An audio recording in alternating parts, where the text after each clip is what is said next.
Hi,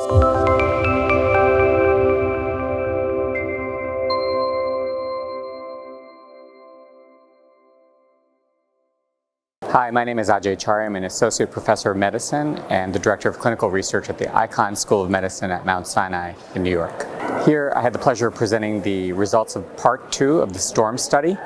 This is the study of involving heavily treated myeloma patients with the drug called Selinexor, which is an oral medication. So I think it's important to understand the scope of the problem and who the patients were. We've had a lot of drug approvals recently. Probably the ones that most recently had single-agent activity include carfilzomib, pomalidomide, and DARA. Each of those has about a 25% response rate and a progression-free survival around 3.5 months, which, while important, is not enough. And so typically these drugs are used not as single agents but in combination. And there was a study that showed that if a drug has any realistic chance of getting approval by the FDA and eventual widespread clinical use, you need to hit those benchmarks of about 25% response rate and a progression-free survival of 3.5 months. But the problem is, as you keep giving these drugs, it gets harder and harder to hit those benchmarks because patients are becoming refractory to all of the approved drugs. And that's the patient population we're going after here, because when patients are refractory, when they've been exposed and become refractory to bortezomib and carfilzomib, the two proteasome inhibitors, lenalidomide and pomalidomide, the two IMiDs, and then the CD38 monoclonal antibody DARA, that's what we consider penta-exposed, and when they become refractory, that would be refractory. And so we're looking in this study at patients who have had all 5 drugs and have been refractory to each class. The reason we didn't stipulate refractory to each drug is the reality is some patients don't tolerate one or more of those drugs.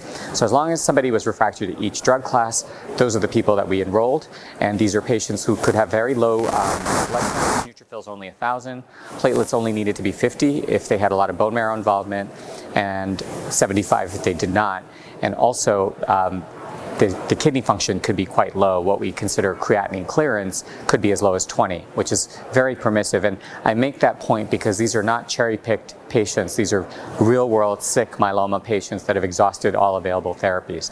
And when we treated them with 80 milligrams of selinexor and dexamethasone 20 milligrams, both given on day 1 and day 3 continuously, we found that the response rate was about 26% and the progression-free survival was 3.7 months.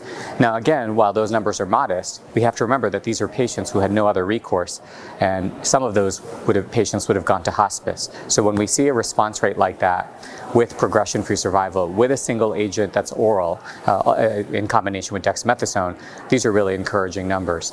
Of course, every drug has side effects. There were side effects of this drug, and those included GI symptoms like nausea, anorexia. They included fatigue. They included low blood counts like platelets, and then they included sodium. But those were typically manageable with dose reductions and holds and modifications. And I think the data are really quite exciting for this population.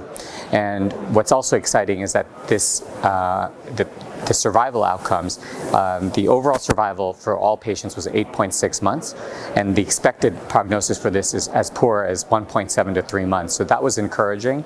And of particular note, patients who had an MR or PR had a response rate that was, had an overall survival that was approaching 16 months, which is really quite impressive.